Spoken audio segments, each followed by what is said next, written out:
ಅಥವಾ ಉದಾಸೀನತೆಯನ್ನು ತೋರಿಸಿದ್ರೆ ಅನಿವಾರ್ಯ. ಯಾಕಂದ್ರೆ ಈಗಾಗಲೇ 13-14 ವರ್ಷ ಆಯಿತು, ಏನೂ ಇಲ್ಲ. ಬೇರೆ ರಾಜ್ಯ ನಿರ್ಧಾರ ತಗೊಂಡಿದೆ, ನಮ್ಮಲ್ಲಿ ಕಾಂಟ್ರಿಬ್ಯೂಷನ್ ನಿಲ್ಸಿಲ್ಲ, ಆರ್ಡರ್ ಆಗಿಲ್ಲ, ಅಥವಾ ಏನಾದರೂ ನಿರ್ಧಾರಗಳು ಆಗ್ಬೇಕಲ್ಲ, ಆಗಲ್ಲ ಅನ್ನೋದವ್ರು ಹೇಳಬೇಕಲ್ಲ. ಕರ್ನಾಟಕ ಬಂದ್ ಮಾಡಿ ಆದರೂ ಕೂಡ ಇಡೀ ಶಾಲಾ ಕಾಲೇಜ್ ಕಚೇರಿಗಳ ಬಂದ್ ಮಾಡಿ ಆದರೂ ನಮ್ಮ ಹಕ್ಕನ್ನು ನಾವು ಪಡಿತೇವೆ. ಆ ವಿಚಾರದಲ್ಲಿ ಹಿಂದೆ ಸರಿ ಒಬ್ಬ ವ್ಯಕ್ತಿ 10-15 ಸಲ ತಿರ್ಗಾಡ್ತಾನೆ ಆಫೀಸ್ಗೆ, ಅದಾಗದೇ ಇರೋ ಕೆಲಸ. ಅಣ್ಣ ತಮ್ಮದಿರ ಜಗಳ ಸರ್ವೆ ಮಾಡೋಕೆ ಹೋಗ್ತೀವಿ, ಎಷ್ಟು ಕೇಸ್ ಪೆಂಡಿಂಗ್ ಇದೆ, ಅಣ್ಣ ತಮ್ಮ ಅಕ್ಕ ತಂಗ ದಾಯದಿಗಳು ಎಲ್ಲರೂ ಜಗಳ ಸೆಟ್ಲ್ ಆಗಲ್ಲ, ಅವ್ರು ಒಟ್ಟಿಗೆ ಆಗದೆ ಜಂಟಿ ಸರ್ವೆ ಮಾಡೋಕ್ಕೆ ಬರಲ್ಲ, ಆ ಕೇಸ್ ಹಂಗೆ ಬೀಳ್ತವೆ. ಎಷ್ಟು ಪ್ರಕರಣಗಳು ಬೇಕು? ಮೂಲಭೂತ ಸೌಲಭ್ಯ ಕೊಡಿ, ಇನ್ಫ್ರಾಸ್ಟ್ರಕ್ಚರ್ ಕೊಡಿ, ಮ್ಯಾನ್ ಪವರ್ ಕೊಡಿ. ಅವ್ರ ಇಲಾಖೆಯಲ್ಲಿ 40% ಹುದ್ದೆ ಖಾಲಿ ಇದೆ ಸ್ವಾಮಿ. 20,000 ಇರೋ ಕಡೆ 11,000 ಜನ ಕೆಲಸ ಮಾಡ್ತಾರೆ. ಕೊಡ್ಲಿ, ಆಮೇಲೆ ಕೇಳಿ, ನಾನು ಉತ್ತರ ಕೊಡ್ತೀನಿ. ನಮಸ್ಕಾರ ವೀಕ್ಷಕರೇ, ದಿ ಫೆಡರಲ್ ಕರ್ನಾಟಕಕ್ಕೆ ಸ್ವಾಗತ. ನಾನು ವಿಜಯ್ ಜೊನಳ್ಳಿ. ರಾಜ್ಯ ಸರ್ಕಾರಿ ನೌಕರರ ಸಂಘದ ಅಧ್ಯಕ್ಷ CS ಷಡಕ್ಷರಿ ಅವರು ರಾಜ್ಯ ಸರ್ಕಾರಿ ನೌಕರರ ಪರವಾಗಿ ಸಾಕಷ್ಟು ಹೋರಾಟಗಳನ್ನು ಮಾಡ್ತಾ ಇರುವಂಥದ್ದು, ಸರ್ಕಾರದಲ್ಲಿ ಸಾಕಷ್ಟು ಮನವಿಗಳನ್ನು ಕೊಟ್ಟು ಅದನ್ನು ಯಶಸ್ಸು ಮಾಡೋ ನಿಟ್ಟಿನಲ್ಲಿ ಒಂದಷ್ಟು ಪ್ರಯತ್ನವನ್ನು ಕೂಡ ಮಾಡ್ತಾ ಇರುವಂಥದ್ದು. ಹಳೆ ಪಿಂಚಣಿ ಬಗ್ಗೆ OPC ಓಲ್ಡ್ ಪೆನ್ಷನ್ ಸ್ಕೀಮ್, ಹಳೆ ಪಿಂಚಣಿ ವ್ಯವಸ್ಥೆಯನ್ನು ಜಾರಿ ಮಾಡಬೇಕು ಅನ್ನೋ ಸಂಬಂಧಪಟ್ಟಂತೆ ಸರ್ಕಾರಿ ನೌಕರರು ದೊಡ್ಡ ಮಟ್ಟದ ಹೋರಾಟ ಮಾಡ್ತಾ ಇರುವಂಥದ್ದು. ಈ ಬಗ್ಗೆ ದೊಡ್ಡ ಮಟ್ಟದ ಒಂದು ಘೋಷಣೆ ಕೂಡ ಮಾಡಿರುವಂಥದ್ದು. ಅಂದರೆ ಬಂದ್ ಮಾಡುವ ನಿಟ್ಟಿನಲ್ಲಿ ಕೂಡ ತೀವ್ರತರ ಹೋರಾಟಕ್ಕೂ ಕೂಡ ಸರ್ಕಾರಿ ನೌಕರ ಸಂಘ ಮುಂದಾಗಿರುವಂಥದ್ದು. ಈ ಬಗ್ಗೆ ಷಡಕ್ಷರ ನಮ್ಮ ಜೊತೆ ಇದ್ದಾರೆ. ಸರ್, ಕಾರ್ಯಕ್ರಮ ಸ್ವಾಗತ. OPS ಮತ್ತು NPS ಸಂಬಂಧಪಟ್ಟ ಸಾಕಷ್ಟು ಹೋರಾಟ. ಈಗ ಹಳೆ ಪೆನ್ಷನ್ ಸ್ಕೀಮ್ ಸಂಬಂಧಪಟ್ಟಂತೆ ಕಳೆದ 2.5 ವರ್ಷದಿಂದ ಸರ್ಕಾರ ಅಧಿಕಾರಕ್ಕೆ ಬಂದಾಗ ಭರವಸೆಯನ್ನು ಕೊಟ್ಟಿತ್ತು. ಈಗ ಯಾವ ಹಂತದಲ್ಲಿದೆ ಹೋರಾಟ? ಸರ್ಕಾರ ಮ್ಯಾನಿಫೆಸ್ಟೋದಲ್ಲಿ ಕೂಡ ಕ್ಲಿಯರಾಗಿ ಹೇಳಿತ್ತು, ಈ ಒಂದು ವಿಷಯವನ್ನು OPS ಮಾಡೋ ವಿಷಯವನ್ನು ಸಹಾನುಭೂತಿಯಿಂದ ಪರಿಗಣಿಸ್ತೇವೆ ಅನ್ನುವಂಥ ಮಾತನ್ನು ಹೇಳಿತ್ತು. ಈ ಸಂಬಂಧವಾಗಿ ಕಮಿಟಿ ರಚನೆ ಆಗಿದೆ. ಕಮಿಟಿ ಬೇರೆ ರಾಜ್ಯಗಳಿಗೆ ಹೋಗಿ ಭೇಟಿ ಮಾಡಿ ರಿಪೋರ್ಟನ್ನು ಕಲೆಕ್ಟ್ ಮಾಡಾಗಿದೆ, ಕನ್ಸಲ್ಟೇಟೆಡ್ ಮಾಡಾಗಿದೆ. ರಿಪೋರ್ಟನ್ನು ಮೊನ್ನೆ ಮುಖ್ಯಮಂತ್ರಿಗಳಿಗೆ ಸಲ್ಲಿಸುವ ಹಂತದ ಕೆಲಸ ಬಾಕಿ ಇದೆ. ಆ ಕೆಲಸಕ್ಕೆ ಮೊನ್ನೆ ನಾವು ಅಧಿಕಾರಿಗಳಿಗೆ ಕೂಡ ವಿನಂತಿ ಮಾಡಿದ್ದೇವೆ. ಆದಷ್ಟು ಬೇಗ ಆ ರಿಪೋರ್ಟನ್ನು ಚೇರ್ಮನ್ ಆಫ್ NPS ಕಮಿಟಿಗೆ ಹೇಳಿದ್ದೇವೆ. ಬೇಗ ರಿಪೋರ್ಟನ್ನು ಸರ್ಕಾರಕ್ಕೆ ಸಲ್ಲಿಸಿದ ಮೇಲೆ ನಾವು ಸರ್ಕಾರದ ಮೇಲೆ ಒತ್ತಡ ಹಾಕುವಂಥ ಕೆಲಸ ಮಾಡ್ತೇವೆ ಅನ್ನುವಂಥ ಮಾತನ್ನು ನಾವು ಅವ್ರಿಗೆ ಹೇಳಿದ್ದೇವೆ. ಆ ದಿಶೆಯಲ್ಲಿ ಪ್ರಯತ್ನ ನಡೀತಾ ಇದೆ. ಅಂದರೆ ನೀವು ಸಾಕಷ್ಟು ವರ್ಷಗಳಿಂದ ಈ ಬಗ್ಗೆ ಹೋರಾಟ ಮಾಡ್ತಾ ಇರುವಂಥದ್ದು. ಹೋರಾಟ ಎಲ್ಲಿವರೆಗೂ ಕಾಯ್ತೀರಾ ಮತ್ತು ಸರ್ಕಾರಕ್ಕೆ ನೀವು ಏನು ಹೇಳಕ್ಕೆ ಬಯಸ್ತೀರಾ? ಸರ್, ಈ ಸಂದರ್ಭದಲ್ಲಿ ನಾನು ಭಾಳ ಸ್ಪಷ್ಟವಾಗಿ ಹೇಳಲಿಕ್ಕೆ ಬಯಸ್ತೇನೆ. ಹೋರಾಟ ಇದು ಈ ಯೋಜನೆಗಳನ್ನು ಟೈಮ್ ಬೌಂಡ್ ಆಗಿ ನಾವು ಕೂಡ ಕೊಡಲಿಕ್ಕೆ ಬರೋದಿಲ್ಲ. ಸರ್ಕಾರದ ಮೇಲೆ ಒತ್ತಡ, ಪ್ರಯತ್ನ, ಮಾತುಕತೆ, ಚರ್ಚೆಗಳು ಇದೆಲ್ಲ ಮುಗಿದ ಮೇಲೆ ಅನಿವಾರ್ಯವಾಗಿ ಸರ್ಕಾರ ಮಾಡಲಿಕ್ಕೆ ಆಗೋದಿಲ್ಲ, ತುಂಬ ವಿಳಂಬ ಧೋರಣೆ ಅನುಸರಿಸ್ತಾ ಇದೆ ಅನ್ನುವಂಥದ್ದು ನಮಗೆ, ನಮ್ಮ ಸಂಘಕ್ಕೆ, ನಮ್ಮ ಪದಾಧಿಕಾರಿಗಳಿಗೆ ಮನದಟ್ಟಾದಂಥ ಸಂದರ್ಭದಲ್ಲಿ ಅನಿವಾರ್ಯವಾಗಿ ನಮ್ಮ ಮುಂದೆ ಇರುವಂಥ ಅಂತಿಮ ಅಸ್ತ್ರವೇ ಹೋರಾಟ. ಹಾಗಾಗಿ ಆ ಹೋರಾಟದ ಹೆಜ್ಜೆಯನ್ನು ಇಡಲಿಕ್ಕೆ ಕೂಡ ಸಂಘಟನೆ ಯಾವತ್ತೂ ಕೂಡ ಹಿಂದೆ ಬಿದ್ದಿಲ್ಲ. ಈ ವಿಚಾರದಲ್ಲೂ ಕೂಡ ನಾವು ವರದಿಯನ್ನು ನಿರೀಕ್ಷೆ ಮಾಡ್ತಾ ಇದ್ದೇವೆ. ಯಾಕಂದರೆ ಉಮಾ ಮಹಾದೇವನವರು ಅಪರ ಮುಖ್ಯ ಕಾರ್ಯದರ್ಶಿಗಳು, ಭಾರತೀಯ ಆಡಳಿತ ಸೇವೆ, ಅವರು ಚೇರ್ಮನ್ ಆಫ್ ದಿಸ್ ಕಮಿಟಿ ಇದ್ದಾರೆ. ಅವ್ರಿಗೆ ಕೂಡ ಮೊನ್ನೆ ಕೂಡ ಮತ್ತೆ ಭೇಟಿ ಮಾಡಿದ್ವಿ. ಇಲ್ಲ, ಆದಷ್ಟು ಬೇಗ ನಾವು ಮುಖ್ಯಮಂತ್ರಿಗಳಿಗೆ ರಿಪೋರ್ಟ್ ಕೊಡ್ತೇವೆ ಅಂತ ಹೇಳಿದ್ದಾರೆ. ಆ ರಿಪೋರ್ಟ್ ಕೊಟ್ಟ ಮೇಲೆ ನಾವು ಸರ್ಕಾರದ ಮೇಲೆ ಒತ್ತಡ ಹಾಕುವಂಥ ಕೆಲಸ ಆಗ್ತದೆ. ಈಗ ರಿಪೋರ್ಟ್ ಕೊಡಲಿಕ್ಕೆ ಸ್ಟ್ರೈಕ್ ಮಾಡ್ತೀವಾ, ಅದೆಷ್ಟು ಮಟ್ಟಿಗೆ ಸರಿ, ಇದೆಲ್ಲ ಚರ್ಚೆ ಇದೆ. ಅವ್ರು ಮೊನ್ನೆ ಕೂಡ ನಮಗೆ ಮೀಟಿಂಗ್ಗಳನ್ನು ಇದ್ರ ಬಗ್ಗೆ ಚರ್ಚೆಗಳಿಗೆ ಕರೆದಿರಲಿಲ್ಲ. ನಾನು ಮೊನ್ನೆ ಕೂಡ ಹೇಳಿದೆ, ಇಲ್ಲ ನೀವು ನಮ್ಮನ್ನು ಮೀಟಿಂಗಿಗೆ ಕರಿತಲ್ಲ, ಈ ವಿಷಯದ ಬಗ್ಗೆ ಚರ್ಚೆ ಮಾಡಬೇಕು, ನಮಗೊಂದು ಸಭೆ ಕರಿಬೇಕು ಅಂತೇಳಿ ಒತ್ತಡ ಮಾಡಿದ ಮೇರೆಗೆ ಕಳೆದ 15 ದಿವಸಗಳಿಂದ ಮೀಟಿಂಗ್ ಕೂಡ ಕರೆದರು. ಆ ಮೀಟಿಂಗ್ನಲ್ಲಿ ಎಲ್ಲ ಸಂಗತಿಗಳನ್ನು ಪ್ರಸ್ತಾಪ ಮಾಡಿದ್ದೇವೆ. 2,93,000 ಜನ ಇದ್ದಾರೆ. ಅವ್ರದ್ದು ಹೆಚ್ಚು ಕಮ್ಮಿ 3,000 ಕೋಟಿ NPS ಕಾಂಟ್ರಿಬ್ಯೂಷನ್ PFRD ಅಕೌಂಟ್ಗೆ ಹೋಗ್ತಾ ಇದೆ. ಸುಮಾರು 2,73,000 ಜನ NPS ನೌಕರರು ರಿಕ್ರೂಟ್ಮೆಂಟ್ ಆಗದೆ ಉಳ್ಕೊಂಡಿದ್ದಾರೆ. ಅವ್ರದ್ದೇನಾದರೂ ಕೂಡ ನೀವು ಕಾಂಟ್ರಿಬ್ಯೂಷನ್ ಕೊಡೋದಿದ್ದರೆ ಸುಮಾರು 2,977 ಕೋಟಿ ಕೊಡಬೇಕು. ಅವರೇಜ್ ಒಂದು 5,500 ಕೋಟಿ ಈ ಮಾಡಿದ್ರೆ ಸರ್ಕಾರಕ್ಕೆ ಪ್ರತಿ ವರ್ಷ 5,500 ಕೋಟಿ ಉಳಿತಾಯ ಆಗ್ತದೆ. ಜೊತೆಗೆ ಈಗಾಗಲೇ 25,000 ಕೋಟಿ ಹಣ NPS ಕಾಂಟ್ರಿಬ್ಯೂಟರಿ ಫಂಡ್ಗೆ ಹೋಗಿ ಸೇರಿಕೊಂಡಿದೆ. ಇದು ಎಲ್ಲ ತಗೊಂಡ್ರೆ ನಿಮಗೆ ಮ್ಯಾಕ್ಸಿಮಮ್ ಅನುಕೂಲ ಆಗುತ್ತೆ ಅನ್ನುವಂಥ ಸಂಗತಿಗಳನ್ನು ಹೇಳಿದ್ದೇವೆ. ಬೇರೆ ಬೇರೆ ರಾಜ್ಯಗಳಲ್ಲಿ ಏನೇನಾಗಿದೆ ಅದನ್ನು ಹೇಳಿದ್ದೇವೆ. ಇತ್ತೀಚೆಗೆ ತಮಿಳುನಾಡು ಸರ್ಕಾರ ಕೂಡ ಸ್ಪಷ್ಟವಾಗಿ ಹೇಳಿದೆ, ಕಾಂಟ್ರಿಬ್ಯೂಷನ್ ಇಟ್ಕೊಂಡು OPS ಮಾಡಲಿಕ್ಕೆ ಈಗಾಗಲೇ ನೋಟಿಫಿಕೇಷನ್ ಹೊರಡಿಸಿದೆ. ಹಾಗಾಗಿ ಅದ್ರ ಜೊತೆ ತೆಲಂಗಾಣ ಮತ್ತು ಆಂಧ್ರದಲ್ಲಿ ಗ್ಯಾರಂಟಿ ಪೆನ್ಷನ್ ಸ್ಕೀಮ್ ಅಂತ ಅವ್ರು ಕೂಡ ಮಾಡಿದ್ದಾರೆ. ಪಂಜಾಬಲ್ಲಿ ಬೇರೆ ಥರ ಇದೆ, ಜಾರ್ಖಂಡಲ್ಲಿದೆ, ಛತ್ತೀಸ್ಗಢಲ್ಲಿದೆ. ಸೊ ಹೀಗೆ ಒಂದೊಂದೇ ಮಾಡಿದಾಗ ಕರ್ನಾಟಕದಲ್ಲೂ ಕೂಡ ಈ ಚರ್ಚೆ ಆಗಬೇಕು ಅಂತೇಳಿ ಪ್ರಯತ್ನ ನಡೆದಾಗ ಈ ಕಮಿಟಿಯಾಗಿ ರಿಪೋರ್ಟ್ ನಿರೀಕ್ಷೆಯಲ್ಲಿದ್ದೇವೆ. ಓಕೆ, ರಿಪೋರ್ಟ್ ನಿರೀಕ್ಷೆಯಲ್ಲಿದ್ದೇವೆ. ರಿಪೋರ್ಟ್ ಯಾವಾಗ ಕೊಡ್ತಾರೆ ಅಂತ ಗೊತ್ತಿಲ್ಲ. ಏನಾದರೂ ಒಂದು ಗಡುವು ಅಥವಾ ಇಂಥ ಕಾಲ ಮಿತಿ ನಿಗದಿ, ಗಡುವು ಅನ್ನೋಕ್ಕಿಂತ ಕಾಲ ಮಿತಿ ನಿಗದಿ ಅಂತ ಏನಾದರೂ ಹೇಳಿ? ನೋಡಿ, ಸರ್ಕಾರ ಆರ್ಡ್ರ್ ಮಾಡಬೇಕಾದ್ರೆ ಟೈಮ್ ಕೊಟ್ಟಿಲ್ಲ. ಈಗಾಗಲೇ 1-1.5 ವರ್ಷಕ್ಕಿಂತ ಮೇಲಾಗಿದೆ. ಯಾವುದೇ ರಿಪೋರ್ಟ್ ಕೊಡಬೇಕಾದ್ರೆ ಸರ್ಕಾರ ಮನಸ್ಸು ಮಾಡಿದ್ರೆ 2 ತಿಂಗಳಿಗೂ ತೊಗೊಳ್ಬೋದು, 2 ವರ್ಷಕ್ಕೂ ತೊಗೊಳ್ಬೋದು. ತಗೊಳ್ಳದಲ್ಲೇ ನಿಮಗೂ ಗೊತ್ತಿದೆ. ಈಗ ಪಂಚ ಗ್ಯಾರಂಟಿಯನ್ನು ಸರ್ಕಾರ ಜಾರಿಗೆ ತಂತ 65-70 ಸಾವಿರ ಕೋಟಿ ಇದೇನಷ್ಟು ಬಜೆಟ್ ಅಲ್ಲ, ಅದನ್ನು ಒಂದೇ ತಿಂಗಳಿಗೆ ಲಾಂಚ್ ಮಾಡ್ತು. ಸರ್ಕಾರ ತನ್ನ ಇಚ್ಛಾಶಕ್ತಿಯನ್ನು ತೋರಿಸ್ಬೇಕಾಗ್ತದೆ. ಅಧಿಕಾರಿಗಳಿಗೆ ಜವಾಬ್ದಾರಿ ಕೊಟ್ಟಾಗ ಅಧಿಕಾರಿಗಳು ಮಾಡಬೇಕದು. ಹಾಗಾಗಿ ನಾವಿಷ್ಟೇ ಹೇಳೋದು, ಟೈಮ್ ಬಾಂಡ್ ಇಲ್ಲ, ಇನ್ನೂ ಟೈಮ್ ಬಾಂಡ್ ಕಾಯೋ ಪ್ರಶ್ನೆ ಇಲ್ಲ. ನಾವು ಮೊನ್ನೆ ಹೇಳಿದ್ದೇವೆ, ಇನ್ನೊಂದು ತಿಂಗಳಲ್ಲಿ ನೀವು ರಿಪೋರ್ಟ್ ಕೊಡಬೇಕು. ಕೊಡಲಿಲ್ಲ ಅಂದರೆ ನಾವು ಅವ್ರ ಆಫೀಸ್ಗೆ ಹೋಗ್ತೇವೆ, ಪ್ರೆಷರ್ ಮಾಡ್ತೇವೆ. ಯಾಕಂದರೆ ನಾವು ಮುಖ್ಯಮಂತ್ರಿಗಳು ಕೇಳೋದಕ್ಕಿಂತ ಮುಂಚೆ CM ಸಾಹೇಬ್ರು ಕೇಳಿದ್ರೆ ಅಧಿಕಾರಿಗಳ ಹತ್ರ ಇದೆ ಅಂತ ಅಧಿಕಾರಿಗಳು ಕಳಿಸ್ಬೇಕು. ತಪ್ಪು ಇವ್ರೇನು ನಾವು ಪಾಸಿಟಿವ್ ಆಗಿ ಕಳಿಸಿ ಅಂತ ಹೇಳ್ತೀವಿ. ಅವ್ರು ಯಾವ ಮಾನದಂಡದಲ್ಲಿ ಕಳಿಸ್ತಾರೋ ಗೊತ್ತಿಲ್ಲ. ನಾವು ರೆಫರೆನ್ಸ್ ಇರೋದು 8-10 ರಾಜ್ಯ ಇದೆ, ಅದನ್ನು ಇಟ್ಕೊಂಡು ಕಳಿಸಿ ಅಂತ ನಾವು ಹೇಳಿರೋಂಥದ್ದು. ಅದ್ರಲ್ಲಿ ಏನು ಬೆಸ್ಟ್ ಇದೆ ಪಿಕ್ ಮಾಡಿ ಕಳಿಸಿ ಅಂತ ಹೇಳಿದ್ದೇವೆ. ಸೊ ನೋಡೋಣ ಏನಾಗುತ್ತೆ ಅನ್ನೋದು ಕಾಯ್ದು ನೋಡ್ತಾ ಇದ್ದೇನೆ. ದಾವಣಗೆರೆ ನಡೆದಂಥ NPS OPS ಸಮಾವೇಶದಲ್ಲಿ, ಹಳೆ ಪಿಂಚಣಿದಾರರ ಸಮಾವೇಶದಲ್ಲಿ ಸೊ ತಾವೊಂದು ಎಚ್ಚರಿಕೆಯನ್ನು ಕೊಟ್ಟಿದ್ದಾರೆ. ಒಂದು ವೇಳೆ OPS ಜಾರಿ ಆಗಲಿಲ್ಲ ಅಂದರೆ, ಹಳೆ ಪಿಂಚಣಿ ವ್ಯವಸ್ಥೆ ಜಾರಿ ಆಗಿಲ್ಲ ಅಂದರೆ ಬಂದ್ ರೀತಿಯಲ್ಲಿ ನಾವು ಎಚ್ಚರಿಕೆ ಕೊಟ್ಟಿರುವಂಥದ್ದು. ನೋಡಿ, ನಾನು ಇವತ್ತಲ್ಲ ಎಲ್ಲ ಸಂದರ್ಭದಲ್ಲೂ ಸರ್ಕಾರಕ್ಕೆ ಕೇಳಲಿಕ್ಕೆ ಬಯಸ್ತೇನೆ. NPS ವಿಚಾರ ಇದೆ, ಸೆಂಟ್ರಲ್ ಪೇ ಕಮಿಷನ್ ಇದೆ. ಸರ್ಕಾರ ಏನಾದರೂ ಕೂಡ ಮೃದು ಧೋರಣೆ, ವಿಳಂಬದ ಉದಾಸೀನತೆಯನ್ನು ತೋರಿಸಿದ್ರೆ ಅನಿವಾರ್ಯ. ಯಾಕಂದ್ರೆ ಈಗಾಗಲೇ 13-14 ವರ್ಷ ಆಯಿತು, ಏನೂ ಇಲ್ಲ. ಬೇರೆ ರಾಜ್ಯ ನಿರ್ಧಾರ ತಗೊಂಡಿದೆ, ನಮ್ಮಲ್ಲಿ ಕಾಂಟ್ರಿಬ್ಯೂಷನ್ ನಿಲ್ಸಿಲ್ಲ, ಆರ್ಡರ್ ಆಗಿಲ್ಲ, ಅಥವಾ ಏನಾದರೂ ಒಂದು ನಿರ್ಧಾರಗಳು ಆಗ್ಬೇಕಲ್ಲ, ಆಗಲ್ಲ ಅನ್ನೋದವ್ರು ಹೇಳಬೇಕಲ್ಲ. ಅದಾಗಲ್ಲ ಅಂದ್ರೆ ನಾವು ಅನಿವಾರ್ಯವಾಗಿ ಹೋರಾಟಗಳನ್ನು ಮಾಡ್ತೇವೆ. ಹಾಗಾಗಿ ಅವರು ಮ್ಯಾನಿಫೆಸ್ಟೋ ಹೇಳಿದಾರಿಗೆಲ್ಲ ಒಂದಿಷ್ಟು ಪಾಸಿಟಿವ್ ಇದೆ, ನೆಗೆಟಿವ್ ಇದೆ. ಹಾಗಾಗಿ ನಾನು ಕೂಡ ಸರ್ಕಾರಕ್ಕೆಲ್ಲ ಸಂದರ್ಭದಲ್ಲೂ ಸಂಘಟನೆಯಲ್ಲಿ ಇಷ್ಟೇ, ಸರ್ಕಾರ ಜೊತೆ ಮಾತುಕತೆ, ಸರ್ಕಾರ ಜೊತೆ ಚರ್ಚೆ, ಸರ್ಕಾರ ಜೊತೆ ವಿಚಾರ ವಿನಿಮಯ, ಸರ್ಕಾರ ಜೊತೆ ಒಂದು ಗಡುವು. ಅನಿವಾರ್ಯ ಆಗಲಿಲ್ಲ ಅಂದ್ರೆ ಅನಿವಾರ್ಯ ಹೋರಾಟ ಮಾಡೋದು ನಮ್ಮ ಮುಂದೆ ಇದ್ದೇ ಇದೆ. ಅಲ್ಲ, ಅನಿವಾರ್ಯ ಆಯಿತು ಅಂದರೆ ಅವ್ರು ಮಾಡೋಕ್ಕೆ ಆಗಲ್ಲ ಅನ್ನುವಂಥದ್ದು ನಮಗೆ ಮನದಟ್ಟಾದರೆ ಇಡೀ ರಾಜ್ಯದಲ್ಲಿ ಇಂಥ NPS ನೌಕರು ಇರ್ಬೋದು, ನಮ್ಮ ತಾಲೂಕು ಜಿಲ್ಲಾ ಸಂಘ ಇರ್ಬೋದು, ರಾಜ್ಯ ಸಂಘ ಇರ್ಬೋದು, ಕ್ಯಾಡರ್ ಅಸೋಸಿಯೇಷನ್ ಇರ್ಬೋದು, ಎಲ್ಲರೂ ಕೂಡ ಒಟ್ಟಾಗಿ ಸೇರಿ ಏನು ಮಾಡಬೇಕು ಅನ್ನುವಂಥ ಅಂತಿಮ ತೀರ್ಮಾನ ತೊಳ್ತೀವಿ. ಯಾವ ರೀತಿ ಇರುತ್ತೆ ಅಂತ ನಿಮ್ಗೆ ಗೊತ್ತಿದೆ. 2023ರಲ್ಲಿ ನಾವು ಒಂದು ಸ್ಟ್ರೈಕ್ ಮಾಡಿದ್ವಿ. ಒಂದಿನ ಶಾಲಾ, ಕಾಲೇಜ್, ಹಾಸ್ಪಿಟ್ಲ್, ಎವ್ರಿಥಿಂಗ್ ಎಲ್ಲದೂ ಬಂದಾಗ್ತದೆ, ಯಾರು ಕೂಡ ಡ್ಯೂಟಿಗೆ ಹೋಗಲ್ಲ. ಹಾಗಾಗಿ ಒಂದು ಕಾಲದಲ್ಲಿ ಇತ್ತು ಯಾವುದಾದ್ರೂ ಸಂಘಟನೆ, ಇವತ್ತು ಹಂಗಿಲ್ಲ. ಇವತ್ತು ರಾಜ್ಯದಲ್ಲಿ ಏನಾದರೂ ಹೋರಾಟ ಮಾಡಿದ್ರೆ ಯಶಸ್ಸನ್ನು ಕಾಣುವಂಥ ಸಂಘಟನೆ ರಾಜ್ಯ ಸರ್ಕಾರಿ ನೌಕರ ಸಂಘ ಅನ್ನೋದು ಸರ್ಕಾರಕ್ಕೂ ಕೂಡ ಗೊತ್ತಿದೆ. ಹಾಗಾಗಿ ಸರ್ಕಾರ ಕೂಡ ಅಷ್ಟು ಸುಲಭನಾಗಿ ಎದುರಾಕೊಳ್ಳೋಕ್ಕಾಗಲ್ಲ. ಹಿಂದಿನ ಸರ್ಕಾರನೇನು ಎದುರಾಕೊಳ್ಳಿಲ್ಲ. ಇಮಿಡಿಯೇಟಾಗಿ ರಾತ್ರಿ ಕರೆದು ನಮ್ಮ ಬೆಳಗ್ಗೆ ಇಂಪ್ಲಿಮೆಂಟ್ ಆಗೋದ್ರಲ್ಲಿ ಆರ್ಡರ್ ಮಾಡಿಕೊಡ್ತು. ಹಾಗಾಗಿ ನಾವು ಕೂಡ ಸ್ಮೂತಾಗಿ ಹೋಗ್ತೀವಿ. ಸರ್ಕಾರಕ್ಕೆ ಒತ್ತಡ, ಪ್ರಯತ್ನ, ಮಾತುಕತೆಗಳು, ನಾನು ಹೇಳಿದಲ್ಲ, ಅನಿವಾರ್ಯವಾದಲ್ಲಿ ನಾವು ಹೋರಾಟ ಮಾಡಲಿಕ್ಕೂ ಕೂಡ ಹಿಂದೆ ಮುಂದೆ ನಿಲ್ಲಲ್ಲ. ಅದೇ ಪ್ರಯೋಗಗಳು, ದಂಡಂ ದಶಗುಣಂ ಆ ರೀತಿ ಇರುತ್ತಲ್ಲ, ಆ ರೀತಿ ಮಾಡ್ತೀರಂತ ಮಾಡಲೇಬೇಕಾಗತ್ತೆ. ಯಾಕಂದರೆ ನಾವು ಸರ್ಕಾರದ ಮಕ್ಕಳು, ಸರ್ಕಾರದ ಭಾಗ, ಸರ್ಕಾರದ ವ್ಯವಸ್ಥೆ, ಇವತ್ತಿನ ಆರ್ಥಿಕ ಸ್ಥಿತಿಗತಿ ಎಲ್ಲದೂ ಕೂಡ ನಮ್ಗೆ ಅರ್ಥ ಆಗುತ್ತೆ. ನಾವು ಸರ್ಕಾರದ ಭಾಗನೇ. ಹಾಗಾಗಿ ಆ ಕಾರಣಗಳಿಗಾಗಿ ಅದನ್ನು ಯೋಚನೆ ಮಾಡೇ ನಾವು, ಯಾಕಂದರೆ ಸಾಮೂಹಿಕ ನಿರ್ಧಾರ ನಾನೊಬ್ಬನೇ ತೊಗೊಳಕ್ಕೆ ಬರಲ್ಲ. ಯಾವ ಸಂದರ್ಭದಲ್ಲಿ ಆ ವಾತಾವರಣ ಎಕ್ಸ್ಪ್ಲೋರ್ಡ್ ಆಗ್ತದೆ ಆ ಟೈಮಲ್ಲಿ ಅದು ಹಾಗೆ ಆಗುತ್ತೆ. ಒಂದು ವೇಳೆ ಅವರು ಉದಾಸೀನ ಧೋರಣೆ ಅಥವಾ ನಾವು ಏನು OPS ಮಾಡೋಕ್ಕಾಗೋದಿಲ್ಲ ಅಂತ ತೀರ್ಮಾನ ಮಾಡಿದ್ರೆ, ನೀವು ಹೇಳಿದ್ರೆ ಆಗಲೇ ಬಂದ್ಗೆ ಅಂತ, ಆ ಬಂದ್ಗೂ ಕೂಡ ನೀವು ಅನಿವಾರ್ಯ ಸರ್. ಅದರಲ್ಲಿ ಏನು ಹಿಂದೆ ಸರಿಯುವಂಥ ಪ್ರಶ್ನೆ ಇಲ್ಲ.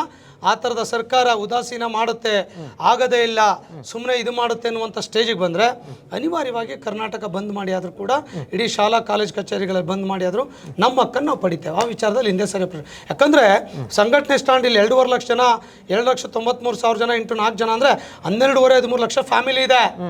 OPS ನೌಕರೆಲ್ಲ ಕೂಡ ಸೇರಿದ್ರೆ 25 ಲಕ್ಷ ಫ್ಯಾಮಿಲಿ ಇದೆ. ಹಾಗಾಗಿ 25 ಲಕ್ಷ ಫ್ಯಾಮಿಲಿಯ ಬದುಕಿನ ಜೊತೆ ನಾವು ಚೆಲ್ಲಾಟ ಆಡಲಿಕ್ಕೆ ಬರೋದಿಲ್ಲ. ಸಂಘಟನೆ ಜವಾಬ್ದಾರಿ ತುಂಬ ಇದೆ. ಹಾಗಾಗಿ ಸ್ಥಾನಮಾನ, ಹುದ್ದೆಗಳು ಅದ್ಯಾವುದು ಮುಖ್ಯ ಅಲ್ಲ. ನೌಕರ ವಿಚಾರ, ನೌಕರ ಸಂಘಟನೆ ಅಂತ ಬಂದರೆ ನಮಗೆ ಸಂಘಟನೆ ಮುಖ್ಯ ಆಗ್ತದೆ. ಆ ವಿಚಾರದಲ್ಲಿ ಹಿಂದೆ ಸರಿ. ಆ ರೀತಿ ನೀವು ದೃಢ ನಿರ್ಧಾರ ಕೈಗೊಂಡ್ರೆ, ಅನಿವಾರ್ಯ ಪರಿಸ್ಥಿತಿಯಲ್ಲಿ ಬಂದಂದರೆ, ಅಷ್ಟು ನಮ್ಮ ಭಾಷೆಯಲ್ಲಿ ಹೇಳೋದಾದ್ರೆ ಅಷ್ಟು ನಿರ್ಧಾರ ಕೈಗೊಳ್ಳುವಂಥ ಶಕ್ತಿ ರಾಜ್ಯ ಸರ್ಕಾರ ನೌಕರ ಸಂಘಕ್ಕೆ ಇದೆಯಾ, ಅಥವಾ ಸರ್ಕಾರ ಎದುರಾಕೊಂಡು ಮಾಡುವಂಥ ಶಕ್ತಿ ಇದೆಯಾ? ಈಗಾಗಲೇ ಹಿಂದಿನ ಅಧ್ಯಕ್ಷರುಗಳ ಅವಧಿಯಲ್ಲಿ ಹೋರಾಟಗಳಾಗಿದೆ.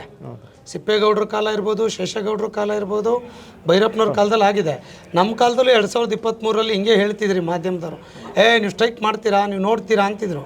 ಯಾಕಾಗಲ್ಲ, ಮಾಡಿದ್ವಿ. ಇಡೀ ಕರ್ನಾಟಕವನ್ನ ನೀವೇ ಇದ್ರಿ, ಇಡೀ ಕರ್ನಾಟಕವನ್ನು ಹೇಳಿದ್ನಲ್ಲ, ನಮ್ಮ ಸಸ್ಪೆಂಡ್ ಮಾಡಿದ್ರು ನಾವು ಎದರಲ್ಲ. ನಾವೆಲ್ಲ ಹೋರಾಟಕ್ಕೂ ಕೂಡ ನಾವು, ಯಾಕಂದ್ರೆ ನಾನು ಹೇಳಿದ್ನಲ್ಲ, ನಮ್ಮ ಹಿಂದೆ 25 ಲಕ್ಷ ಫ್ಯಾಮಿಲಿ ಇದೆ, ಅದು ಮುಖ್ಯ. ನಾವ್ಯಾವುದು ಕೂಡ ಮುಖ್ಯ ಆಗಲ್ಲ. ಹಾಗಾಗಿ ಸಂಘಟನೆ ನಮ್ಮ ಬದುಕು, ಸಂಘಟನೆ ಜೀವ, ಸಂಘಟನೆ ಜೀವಳ ಅಂತ ಬಂದಂಥ ಸಂದರ್ಭದಲ್ಲಿ ನಾವು ಆ ನಿರ್ಧಾರಕ್ಕೆ ಅನಿವಾರ್ಯವಾಗಿ ತೆಗೆದುಕೊಳ್ತೇವೆ. ಇದು ನಮ್ಮ ಹಕ್ಕು, ನಮ್ಮ ಮೂಲಭೂತ ಹಕ್ಕು.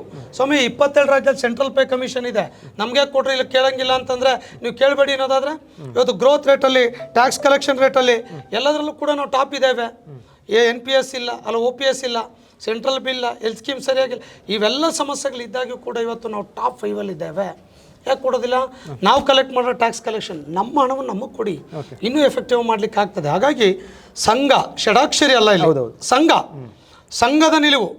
ನಾನೊಬ್ಬನೇ ಸಂಘ ಅಲ್ಲ, 33 ಜನ ಜಿಲ್ಲಾಧ್ಯಕ್ಷರು, 224 ಜನ ತಾಲೂಕು ಅಧ್ಯಕ್ಷರು, 150 ಕೇಡರ್ ಅಸೋಸಿಯೇಷನ್, ಲಕ್ಷಾಂತರ ನೌಕರರು, ಅವರೆಲ್ಲ ಕೂಡ ಸೇರಿರುವಂಥ ಸಂಘ. ಯಾಕಂದ್ರೆ ಹೋರಾಟ ಮಾಡೋರು ಅವರು. ನಾನೊಬ್ಬನೇ ಹೋಗಿ ಹೋರಾಟ ಮಾಡಿ ನನ್ನ ಹಿತಾಸಕ್ತಿಗೆ ಮಾಡ್ಲಿಕ್ಕೆ ಆಗೋದಿಲ್ಲ. ನಮ್ಮ ತೀರ್ಮಾನ ಯಾವತ್ತಿದ್ರು ಸಂಘದ ತೀರ್ಮಾನ, ವೈಯಕ್ತಿಕ ತೀರ್ಮಾನ ಅಲ್ಲ. ಸಂಘದ ತೀರ್ಮಾನ, ಇವರೆಲ್ಲ ಹೇಳಿದ್ನಲ್ಲ, ಸಾರ್ವತ್ರಿಕ ತೀರ್ಮಾನ. ಆ ತೀರ್ಮಾನಗಳು ಎಕ್ಸಿಕ್ಯೂಟ್ ಆಗುತ್ತೆ. ನಮ್ಮ ಸಾರ್ವತ್ರಿಕ ತೀರ್ಮಾನದ ಕಾರಣಕ್ಕಾಗಿ ನಾವೆಲ್ಲ ವಿಚಾರದಲ್ಲೂ ಕೂಡ ಯಶಸ್ಸನ್ನು ಸಾಧಿಸಿದ್ದೇವೆ. ಷಡಕ್ಷರ ನೇರವಾಗಿ ಹೇಳಿ, ಯಾಕಂದ್ರೆ ನೀವೆಲ್ಲ ನಿರ್ಧಾರವನ್ನು ಕೈಗೊಳ್ಳಬೇಕಾದ್ರೆ ಸಾಕಷ್ಟು ಆಲೋಚನೆ ಮಾಡಿ, ನೀವು ಹೋರಾಟ ಮಾಡಿ, ಒಂದಷ್ಟು ತೀರ್ಮಾನಗಳನ್ನು ಸರ್ಕಾರದಿಂದ ಆಗುವಲ್ಲಿ ಯಶಸ್ವಿ ಮಾಡಿರುವಂಥದ್ದು. ಈಗ 2.5 ವರ್ಷ ಆಯಿತು, 2.25 ವರ್ಷ ಆಯಿತು, ಇನ್ನು 1.25 ವರ್ಷಕ್ಕೆ ಚುನಾವಣೆ ಬರುತ್ತೆ. ಸೊ ಎಷ್ಟು ದಿನ ಕಾಯ್ತೀರಿ ನೀವು ಹಂಗಾದ್ರೆ ಈ ವಿಚಾರ? ಯಾಕಂದರೆ ಇಂದ ಚುನಾವಣೆಗಿಂತ ಮುಂಚೆ ಭರವಸೆ ನಿಮಗೆ ಕೊಟ್ಟಿದ್ರು ಕಾಂಗ್ರೆಸ್ನವರು, ಹೌದಲ್ವಾ? ಹೇಳಿ. ಸೊ ಎಷ್ಟು ದಿನ ಕಾಯ್ತೀರಾ? ಅಥವಾ ಓಕೆ ಇನ್ನು ಮುಂದಿನ ಚುನಾವಣೆ ಬರುತ್ತೆ, ಅದಾದ ಮುಂದಿನ ಸರ್ಕಾರ, ಇಲ್ಲಿವರೆಗೂ ಕೂಡ ಇಲ್ಲ ನೋಡಿ, ಅವರು ಮ್ಯಾನಿಫೆಸ್ಟೋದಲ್ಲಿ ಹೇಳಿದ್ದಾರೆ. ನಮ್ಮ ಸಮ್ಮೇಳನದಲ್ಲೂ ಮುಖ್ಯಮಂತ್ರಿಗಳು ಉಪಮುಖ್ಯಮಂತ್ರಿಗಳು ಭರವಸೆ ಕೊಟ್ಟಿದ್ದಾರೆ, ಬೇಗ ರಿಪೋರ್ಟ್ ತರಿಸ್ಕೊಳ್ತೀವಿ, ನಾವು ನುಡಿದಂತೆ ನಡೀತೇವೆ ಅಂತ ಅವ್ರು ರೆಕಾರ್ಡ್ ಮಾಡ್ಬಿಟ್ಟಿದ್ದಾರೆ. 3 ಸಲ ನಮ್ಮ ಸಭೆಯಲ್ಲಿ CM DCM ಇಬ್ಬರು ಹೇಳಿದ್ದಾರೆ. ಇದು ರೆಕಾರ್ಡ್ ಬಿಟ್ಟು ಇದ್ರ ಮೇಲೆ ನೀನು ಹೇಳ್ಬೇಕು, ಬರ್ಸ್ಕೊಳಕ್ ಬರ್ತದ?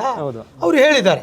ಅದ್ರ ಮೇಲೆ ಒಂದು ನಂಬಿಕೆ, ನಾವು ಕುಟುಂಬ ಅಂದ್ರೆ ಒಂದು ನಂಬಿಕೆ, ಭಾವನೆ ಮೇಲೆ ನಡೀತೇವೆ. ಸಂಘಟನೆ ಸರ್ಕಾರ ಅಂದ್ರೆ ಒಂದು ನಂಬಿಕೆ, ಇವತ್ತಲ್ಲ ನಾಳೆ, ನಾಳೆ ಅಲ್ಲ ನಾಡಿದ್ದು, ಹಂಗಂತೇಳಿ ಮುಂದಿನ ಸರ್ಕಾರದ ಪ್ರಶ್ನೆ ಇಲ್ಲ.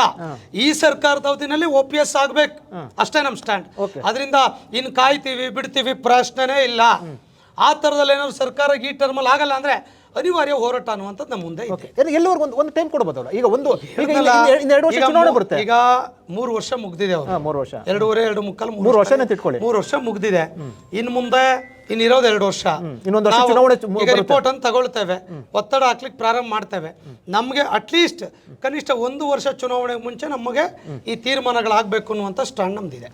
1 ವರ್ಷಕ್ಕೆ ಮುಂಚೆ. ಓಕೆ, ಅಂದ್ರೆ 1 ವರ್ಷದವರೆಗೂ ಕೂಡ ನೀವು ಒಂದು ರೀತಿಯಲ್ಲಿ ಗಡುವು ಅನ್ನೋಕ್ಕಿಂತ 1 ವರ್ಷ ಕೂಡ ನೀವು ಕಾಲಮಿತಿ ಹಾಕೊಳ್ಳಿ ಅಂತ ಹೇಳ್ತೀರಿ. ಇಲ್ಲ ಅಂದ್ರೆ ಅನಿವಾರ್ಯವಾಗಿ ಅವ್ರೇನು ತೀರ್ಮಾನ ಕೈಗೊಳ್ಳಿ ಅಂದ್ರೆ ಬಂದ್ ರೀತಿಯಲ್ಲಿ ತೀರ್ಮಾನಕ್ಕೆ ಹೋಗ್ತೀರಾ? ಖಂಡಿತ. ಓಕೆ, ಅಲ್ಲ ಬಂದಂತ ಅಲ್ಲ, ಕರ್ನಾಟಕ ಬಂದ್ ಮಾಡ್ಲಿಕ್ಕೆ ಆಡಳಿತ ವ್ಯವಸ್ಥೆ ಬಂದಾಗತ್ತೆ, ಶಾಲಾ ಕಾಲೇಜ್ ಕಚೇರಿ ಆಫೀಸ್ಗಳು ಬಂದಾಗ್ತದೆ, ಮೌನ ಪ್ರತಿಭಟನೆಗಳನ್ನು ಮಾಡ್ತೇವೆ. ಪೆನ್ ಡೌನ್ ಅಲ್ಲ, ಡ್ಯೂಟಿಗೆ ಹೋಗಲ್ಲ ಅಷ್ಟೇ. ಆ ಸಂದರ್ಭಕ್ಕೆ ಆ ತೀರ್ಮಾನ ಈಗ ಹೇಳಕ್ ಬರಲ್ಲ. ಯಾರು ಎಲ್ಲ ಕೂತ್ಕೊಂಡು ಕಲೆಕ್ಟಿವ್ ಡಿಸಿಷನ್ ಏನಿದೆ, ಯಾಕಂದ್ರೆ ಇದೊಂದೇ ಬೆಂಗಳೂರಿಗೆ ಮಾಡಿದ್ರಾಗಲ್ಲ, ಪ್ರತಿ ತಾಲೂಕು, ಪ್ರತಿ ಹಳ್ಳಿ, ಪ್ರತಿ ಹೋಬ್ಳಿ, ಪ್ರತಿ ಜಿಲ್ಲಾ ಕೇಂದ್ರ ಎಲ್ಲ ಕಡೆ ಮಾಡಬೇಕಾಗ್ತದೆ. ಹಾಗಾಗಿ ಆ ಸಂದರ್ಭಕ್ಕೆ ಅವತ್ತಿನ ನಾಯಕರುಗಳು, ಅವತ್ತಿನ ಸಂಘಟನೆ ಆ ತೀರ್ಮಾನ ಮಾಡ್ತೇವೆ. ಆ ರೀತಿ ಪರಿಸ್ಥಿತಿ ಬಂದು ಎಲ್ಲರೂ ಕೂಡ ನಿಮ್ಮ ಬೆಂಬಲಕ್ಕೆ ನಿಲ್ತಾರೆ ಅನ್ನೋ ವಿಶ್ವಾಸ ಇದೆಯಾ? 200%. ಇವತ್ತು ನಮ್ಮಲ್ಲಿ ಕೂಡ ಕೆಲವರು ಇದ್ದಾರೆ, ಸ್ವಯಂ ಘೋಷಣೆ ಮಾಡ್ಕೊಂಡು ಹೋಗ್ತಾರೆ. ಸ್ವಯಂ ಘೋಷಣೆ ಮಾಡೋರ ಬಗ್ಗೆ ನಾನು ಟೀಕೆ ಟಿಪ್ಪಣಿ ಮಾಡಲ್ಲ, ಅವ್ರಿಗೂ ಆಹ್ವಾನ ಮಾಡ್ತೇವೆ, ಯಾರಿಗೇನಿಲ್ಲ. ಇದು ಒಳ್ಳೆ ವಿಚಾರ. ಈಗ ಅವರೇ ಮಾಡ್ತೀವಿ ಅಂದ್ರೆ ನಮ್ಮನ್ನ ಕರೆ ನಾವು ಹೋಗ್ತೇವೆ. ಅವ್ರ ಕೈಲಿ ಆಗಲ್ಲ ಅನ್ನುವಂಥದ್ದು ಗೊತ್ತಿದೆ. ಯಾಕಾಗಲ್ಲ ಅಂದ್ರೆ ಇದಕ್ಕೆ 106 ವರ್ಷಗಳ ಇತಿಹಾಸ ಇದೆ. ಸರ್ಕಾರಿನ ಒಂದು ಮಾತೃ ಸಂಘ ಇದಕ್ಕೊಂದು ಡೆಮಾಕ್ರೆಟಿಕಲ್ ಸ್ಯಾಂಟಿಟಿ ಇದೆ, ಸಂವಿಧಾನ ಇದೆ, ಬೈಲಾ ಇದೆ, ಒಂದು ಮೆಂಬರ್ಶಿಪ್ ಡ್ರೈವ್ ಇದೆ, ಮತ್ತು ಸಿಸ್ಟಮೆಟಿಕ್ ತಾಲೂಕು ಜಿಲ್ಲೆಯಲ್ಲಿ ಸಂಘಟನೆ ಇದೆ. ಬಹುಶಃ ಆ ನೇತೃತ್ವವನ್ನು ಸಂಘಟನೆ ವಹಿಸಬೇಕು, ಸಂಘ ಅದನ್ನು ವಹಿಸುತ್ತೆ. ಅವರು ಯಾರು ಒಳ್ಳೆ ಮನಸ್ಸಿಂದ ಬರ್ತಾರೆ, ಎಲ್ರಿಗೂ ಮುಕ್ತ ಆಹ್ವಾನ ಇದೆ. ಇಲ್ಲಿ ಯಾವುದೇ ಸ್ವಾರ್ಥ ಇಲ್ಲ. ಇಲ್ಲಿ ಷಡಾಕ್ಷರ ಕ್ರೆಡಿಟ್ ಅಲ್ಲ, ಇದು OPS ಆದರೆ ಕರ್ನಾಟಕ ರಾಜ್ಯ ಸರ್ಕಾರಿ ನೌಕರ ಸಂಘಕ್ಕೆ ಸಲ್ಲುವ ಕ್ರೆಡಿಟ್, ಜೊತೆಗೆ ರಾಜ್ಯದ ಲಕ್ಷಾಂತರ ಕುಟುಂಬಕ್ಕೆ ಸಲ್ಲಿಸುವಂಥ ಗೌರವ ಅಷ್ಟೇ. ಷಡಾಕ್ಷರಿ ಎನ್ನುವಂಥ ವ್ಯಕ್ತಿ ನಿಮಿತ್ತ ಅಷ್ಟೇ, ನೇತೃತ್ವ ಅಷ್ಟೇ. ಅಂತಿಮವಾಗಿ ನೀವು ಏನು ಹೇಳಕ್ ಬಯಸ್ತೀರ ಅಂದ್ರೆ ಈ ಒಂದು ಎಚ್ಚರಿಕೆ ಅಂತ ಆದ್ರೂ ಕೊಡಿ, ಅಥವಾ ಒಂದು ಮನವಿ ಆದ್ರೂ ಕೊಡಿ, ಅಥವಾ ಒಂದು ನಿಲುವಾದ್ರೂ? ಪೆನ್ ಡೌನ್ ಸ್ಟ್ರೈಕ್ ಮಾಡ್ತೇವೆ, ಮನವಿ ಕೊಡ್ಲಿಕ್ಕೆ ಅವಕಾಶ ಐತೆ. ಇಡೀ ರಾಜ್ಯದಾದ್ಯಂತ ಕಪ್ಪು ಪಟ್ಟಿ ಧರಿಸ್ಲಿಕ್ಕೆ ಅವಕಾಶ ಇದೆ. MLA ಮಿನಿಸ್ಟರ್ಗಳ ಮನೆ ಮುಂದೆ ಧರಣಿ ಮಾಡ್ಲಿಕ್ಕೆ ಅವಕಾಶಗಳಿದೆ. ನಾವೆಲ್ಲ ಕೂಡ ಆಗ್ಲಿಲ್ಲ ಅಂತ ಹೇಳಿದ್ರೆ ಮಧ್ಯಾಹ್ನದವರಲ್ಲಿ ಬಾಯ್ಕಾಟ್ ಮಾಡ್ಲಿಕ್ಕೆ ಅವಕಾಶ ಇದೆ, ಕಾನೂನು ಮಿತಿಲಿ. ಅದನ್ನು ಮೀರೆಲ್ಲ ಮೊದಲ ಪ್ರಯತ್ನಗಳು. ಅದು ಮುಗಿದ ಆಗಲಿಲ್ಲ ಅಂತ ಹೇಳಿದ್ರೆ ಕಚೇರಿ ಗೈರು ಹಾಜರ ಮೂಲಕ ಅಟೆಂಡ್ ಆಗೋದಿದೆ. ಆಫೀಸ್ಗಳ ಮುಂದೆ ಶಾಮೀನಾಗಿ ಧರಣಿ ಮಾಡಲಿಕ್ಕೆ ಅವಕಾಶಗಳಿದೆ. ಶಾಲಾ ಕಾಲೇಜ್ ಕಚೇರಿಗಳಿಂದ ಎಲ್ಲರೂ ಕೂಡ ಆಚೆ ಬಂದು ಧರಣಿ ಮಾಡಲಿಕ್ಕೆ ಅವಕಾಶಗಳಿದೆ. ನಮ್ಮಲ್ಲೆಲ್ಲ ಮುಕ್ತ ಅವಕಾಶಗಳಿದೆ. ಸಂಘಟನೆ ಯಾವ ಸಮಯದಲ್ಲಿ, ಯಾವ ಸಂದರ್ಭದಲ್ಲಿ, ಯಾವ ರೀತಿಯ ತೀರ್ಮಾನ ತೆಗೆದುಕೊಳ್ಬೇಕು ಆ ತೀರ್ಮಾನ ಅವಕಾಶ ಕೊಡಬೇಡಿ ಅಂತ ಸರ್ಕಾರ ಕೇಳ್ತೀರಾ? ಖಂಡಿತ. ನಾನು ಸರ್ಕಾರಕ್ಕೆ ಮೊದಲು ಹೇಳೋದಿಷ್ಟೇ, ಅವಕಾಶ ಕೊಡಬೇಡಿ, ನಮ್ಮನ್ನ ಬೀದಿಗಿಳಿಸ್ಬೇಡಿ. ಅವರು ಹೇಳಿದ್ದಾರೆ, ನಿಮ್ಮನ್ನ ಬೀದಿಗಿಳಿಸಿ ನಿಮ್ಮ ಮಕ್ಕಳನ್ನು ಕಾಪಾಡ್ತೇವೆ ಅಂತ ಹೇಳಿದ್ದಾರೆ. ಇವಾಗ ನಮಗೂ ಕೂಡ ಭರವಸೆ ಅವ್ರ ಮೇಲೆ ಇದೆ. ಓಕೆ, ಇದನ್ನು ಹೊರತುಪಡಿಸಿ ಷಡಕ್ಷರಿ ಅವರೇ, ಸರ್ಕಾರಿ ನೌಕರರ ಮೇಲೆ ಅವಾಚ್ಯ ಶಬ್ದಗಳ ನಿಂದನೆ, ಅಲ್ಲೇ ಇವೆಲ್ಲವೂ ಕೂಡ ಆಗ್ತಾ ಇರೋದು ಗಮನಕ್ಕೆ ಬಂದಿದೆ. ಇತ್ತೀಚೆಗೆ ಶಿಡ್ಲಘಟ್ಟದಲ್ಲಿ ಆಗಿರುವಂಥ ಅಧಿಕಾರಿ ಮೇಲೆ ಅದು ಯಾರು ಕೂಡ ಭಾಷೆಯನ್ನು ಕೇಳಿಸ್ಕೊಳ್ಳೋಕ್ಕಾಗೋದಿಲ್ಲ, ಈ ಮನೆಯ ಭಾಷೆ ಬೈದಿರುವಂಥದ್ದು. ರಾಜ್ಯ ಸರ್ಕಾರಿ ನೌಕರರ ಸಂಘದ ಅಧ್ಯಕ್ಷರಾಗಿ ನಿಮ್ಮ ನಿಲುವೇನು? ನೋಡಿ, ಅಮೃತ್ ಗೌಡ ಏನಿದ್ದಾರೆ ಅವ್ರ ಜೊತೆಗೆ ಇತ್ತೀಚಿನ ಘಟನೆ ಏನಾಯಿತು ಅದನ್ನು ಖಂಡಿಸ್ತೇವೆ. ಅವ್ರಿಗೆ ನಾನು ಕೂಡ ನೇರವಾಗಿ ಫೋನ್ ಮೂಲಕ ಮಾತಾಡಿದ್ದೇನೆ. ನಾನು 2 ಸಲ ಫೋನ್ ಮಾಡಿದ್ರೆ ಅವ್ರು ರಿಸೀವ್ ಮಾಡಲಿಲ್ಲ. ನಮ್ಮ ತಾಲೂಕು ಅಧ್ಯಕ್ಷರು ಕಳಿಸಿ ನಾನು ಎತ್ತಿದ್ದೇನೆ. ಮೊದಲನೇದಾಗಿ ನೀವೆಲ್ಲ ಅನ್ಕೊಂಡಿದ್ರೆ ಅವ್ರು ಸರ್ಕಾರಿ ನೌಕರರು, ನಮ್ಮ ನೌಕರಲ್ಲ, ನಮ್ಮ ಸಂಘದ ಸದಸ್ಯರಲ್ಲ ಅವರು. ಅವ್ರಿಗೆ ಬೇರೆ ಸಂಘ ಇದೆ, ಅದಕ್ಕೆ ಅದು KMAS ಅಂತ, ಕರ್ನಾಟಕ ಮುನ್ಸಿಪಲ್ ಅಡ್ಮಿನಿಸ್ಟ್ರೇಷನ್ ಸರ್ವಿಸ್ ಅಂತ. ನಮಗೆ ಬರಲ್ಲ, KS ಆದರೆ ನಮಗೆ ಬರ್ತಾರೆ. ಮಾಧ್ಯಮದಲ್ಲಿ ತಪ್ಪು ಹಾಕಿದ್ದಾರೆ, KS ಅಲ್ಲ ಅವರು, KMAS ಒಂದು. ಎರಡನೇದು ನಮ್ಮ ಸರ್ಕಾರಿ ನೌಕರರಲ್ಲ ಅವರು. ಆಮೇಲೆ ಅವರು ನಮ್ಗೆ ಅಪ್ರೋಚು ಕೂಡ ಮಾಡಿಲ್ಲ, ರಿಕ್ವೆಸ್ಟು ಕೂಡ ಮಾಡಿಲ್ಲ. ಆದಾಗ್ಯೂ ಕೂಡ ನಮ್ಮ ಜವಾಬ್ದಾರಿ, ನಮ್ಮ ತಾಲೂಕು ಅಧ್ಯಕ್ಷರಲ್ಲಿ ಹೋಗಿ ಅವ್ರಿಗೆ ಧೈರ್ಯ ತುಂಬುವಂಥ, ನಾನು ಕೂಡ ಅವ್ರಿಗೆ ಫೋನಲ್ಲಿ ಮಾತನಾಡುವಂಥ, ನಿಮ್ಮ ಜೊತೆ ನಮ್ಮ ಸಂಘ ಇದೆ, ನೀವೇನು ತೀರ್ಮಾನ ತೆಗೆದುಕೊಂಡ್ರೆ ನಿಮ್ಮ ಜೊತೆ ನಾವು ಬೆಂಬಲಿಸ್ತೇವೆ ಎನ್ನುವಂಥ ಕೆಲಸವನ್ನು ನಾವು ಮಾಡಿದ್ದೇವೆ. ಹಾಗಾಗಿ ಮಾಧ್ಯಮದಲ್ಲಿ ಕೆಲವರು ಬಂತವೆ ಸರ್ಕಾರಿ ನೌಕರ ಸಂಘ ಏನು ಎದ್ದಿದೆಯಾ ಮಲಗಿದೆಯಾ ಅಂತ. ನಾವು ಮಲಗಿದೀವೋ ಎದ್ದಿದೀವೋ ಅಂತ ನಮ್ಗೆ ಗೊತ್ತಿರುತ್ತೆ. ನಮ್ಮ ನೌಕರಿಗೆ ಅನ್ಯಾಯ ಆದರೆ ನಾವು ಬಿಡೋ ಪ್ರಶ್ನೆ ಇಲ್ಲ. ಯಾವ ಸಂದರ್ಭ ಬಲ್ರಿ, ಹೋರಾಟ ಮಾಡಿದ್ದೀವಿ, ಮನವಿ ಕೊಟ್ಟಿದ್ದೀವಿ, ಧಿಕ್ಕಾರ ಕೂಗಿದ್ದೇವೆ. ಆದರೆ ಅವರು ಕೂಡ ನಮ್ಮ ನೌಕರಲ್ಲ ಅಂತೇಳಿ, ಅವರು ಕೂಡ ನಮ್ಮ ಸಹೋದ್ಯೋಗಿ ಅಂತೇಳಿ ಭಾವಿಸಿ ಶಿಡ್ಲಘಟ್ಟದ ನಮ್ಮ ನೌಕರರು, ನಮ್ಮ ಸಂಘ ಅವ್ರ ಜೊತೆ ಗಟ್ಟಿಯಾಗಿ ನಿಂತಿದೆ, ಬೆಂಬಲಿಸಿದ್ದೇವೆ. ನಾನು ಕೂಡ ಅವ್ರಿಗೆ ನೈತಿಕ ಬೆಂಬಲವನ್ನು ಸೂಚಿಸಿದ್ದೇನೆ, ಸಪೋರ್ಟ್ ಕೂಡ ಮಾಡಿದ್ದೇವೆ ಅಂತ ಹೇಳಿ ಬಯಸ್ತೇವೆ. ನಾವು ಅಧ್ಯಕ್ಷರಾದ ಮೇಲೆ ರಾಜ್ಯದಲ್ಲಿ ಆ ಥರದ ಪ್ರಕರಣಗಳಿಲ್ಲ. ಇದು ಅವರ ಬೇರೆ ಆರ್ಗನೈಸೇಷನ್ ಇರೋದ್ರಿಂದ ನಾನು ತುಂಬ ಹೆಚ್ಚಿಗೆ ಮಾತಾಡೋದಿಲ್ಲ. ಅವರು ಅಧ್ಯಕ್ಷರು ಅದ್ರ ಬಗ್ಗೆ ಇದನ್ನು ಕೊಡಬೇಕಾಗ್ತದೆ. ಯಾಕಂದರೆ ಅವ್ರ ಸಂಘದ ಸ್ಟ್ಯಾಂಡ್ ಒಂದಿರುತ್ತೆ, ಅದನ್ನು ಬಿಟ್ಟು ನಾವು ಅವ್ರು ಲುಕ್ ಮಾಡಿದ್ರೆ ಒಂದಿಷ್ಟು ಸಂಘರ್ಷಗಳಾಗ್ತವೆ. ಹಾಗಾಗಿ ನಾವು ಅವ್ರಿಗೆ ವಿಚಾರದಲ್ಲಿ ಬೆಂಬಲವನ್ನು ಕೊಟ್ಟಿದ್ದೇವೆ. ಯಾವುದೇ ವ್ಯಕ್ತಿ ಈ ಥರ ಹೆಣ್ಣು ಮಕ್ಕಳ ಬಗ್ಗೆ ಹಗುರವಾಗಿ ಮಾತಾಡೋದು ನಾವು ಖಂಡಿಸ್ತೇವೆ. ಜನರಲ್ ಆಗಿ ನಿಮಗೆ ಸರ್ಕಾರಿ ನೌಕರರ ಬಗ್ಗೆ ಈ ರೀತಿ ಮಾತಾಡುವಂಥದ್ದು ಎಷ್ಟು ಮಟ್ಟಿಗೆ ಸರ್? ಇದೊಂದು ಪ್ರಕರಣ ಅಲ್ಲ, ಜನರಲ್ ಮಾತಾಡೋದಾದ್ರೆ ಸರ್, ಯಾರೇ ಆಗಲಿ ನಾನು ವಿನಂತಿ ಮಾಡ್ಕೊಳ್ತೇನೆ, ಜನಗಳಿಗೆ, ಜನಪ್ರತಿನಿಧಿಗಳಿಗೆ, ನಾಗರಿಕರಿಗೆ ಆವೇಶ ಇದೆ. ನಮ್ಮ ಸಮಸ್ಯೆ ಕೂಡ ಅರ್ಥ ಮಾಡ್ಕೊಳ್ಬೇಕು. ಲಕ್ಷಾಂತರ ಹುದ್ದೆ ಖಾಲಿ ಇದೆ. ನಾನು ಹೇಳಿದ್ನಲ್ಲ, ಇಬ್ಬಿಬ್ಬರು ಮಾಡೋ ಕೆಲಸ ಒಬ್ಬೊಬ್ಬರು ಮಾಡ್ತಾಯಿದ್ದೀವಿ. ಸಮಸ್ಯೆ ತುಂಬ ಇದೆ. ನಮ್ಮ ಸಮಸ್ಯೆ ಬಗ್ಗೆ ನಾವು ನಿಮ್ಮ ಹತ್ರ ಹೇಳ್ಕೊಳಕ್ಕೆ ಬಂದಿಲ್ಲ. ತಾಳ್ಮೆಯಿಂದ ನಮ್ಮರೂ ವರ್ತನೆ ಮಾಡಬೇಕು, ಅವರು ವರ್ತನೆ ಮಾಡಬೇಕು. ಎಲ್ಲರೂ ಮೈ ಮೇಲೆ ಬರುವಂಥದ್ದಲ್ಲ. ಅದಕ್ಕೆ ಇನ್ಫ್ರಾಸ್ಟ್ರಕ್ಚರ್, ಸಿಸ್ಟಮ್ ಎಲ್ಲದೂ ಸಪೋರ್ಟ್ ಮಾಡಬೇಕಾಗ್ತದೆ. ಈಗ ಪ್ರೈವೇಟ್ ಕಂಪ್ನಿ ಥರ ಟ್ರೈನಿಂಗ್ ನಮಗಿರಲ್ಲ, ಅವ್ರ ಥರ ಸ್ಯಾಲ್ರಿ ನಮಗಿಲ್ಲ, ಅವ್ರ ಥರ ಫೆಸಿಲಿಟೀಸ್ ನಮಗಿಲ್ಲ, ಅವ್ರ ಥರ ಬೇರೆ ಬೇರೆ ಬೆನಿಫಿಟ್ಗಳು. ನಾನು ಅದನ್ನು ಚರ್ಚೆ ಮಾಡೋಕ್ಕೆ ಹೋಗಲ್ಲ. ಆದಾಗ್ಯೂ ನಮ್ಮ ನೌಕರ ವ್ಯವಸ್ಥೆ ಬಂದಾಗ ಸಾರ್ವಜನಿಕರು ತಾಳ್ಮೆಯಿಂದ ವರ್ತಿಸಿ. ನಿಮ್ಗೆ ಯಾರಾದರೂ ಕೆಳಗಡೆರು ವರ್ಕ್ ಮಾಡೋಕ್ಕೆ ಅವಕಾಶ ಇಲ್ಲ, ತಹಶೀಲ್ದಾರ್ ಇರ್ತಾರೆ, ಅವರಿಲ್ಲಾಂದ್ರೆ AC ಇರ್ತಾರೆ, AC ಇಲ್ಲಾಂದ್ರೆ DC ಇರ್ತಾರೆ. ಅಪೀಲ್ ಮಾಡಿ, ಅಪ್ರೋಚ್ ಮಾಡಿ. ಯಾರೂ ಕೂಡ ಕಾನೂನುಗಳನ್ನು ಕೈಗೆತ್ಕೊಳ್ಬೇಡಿ.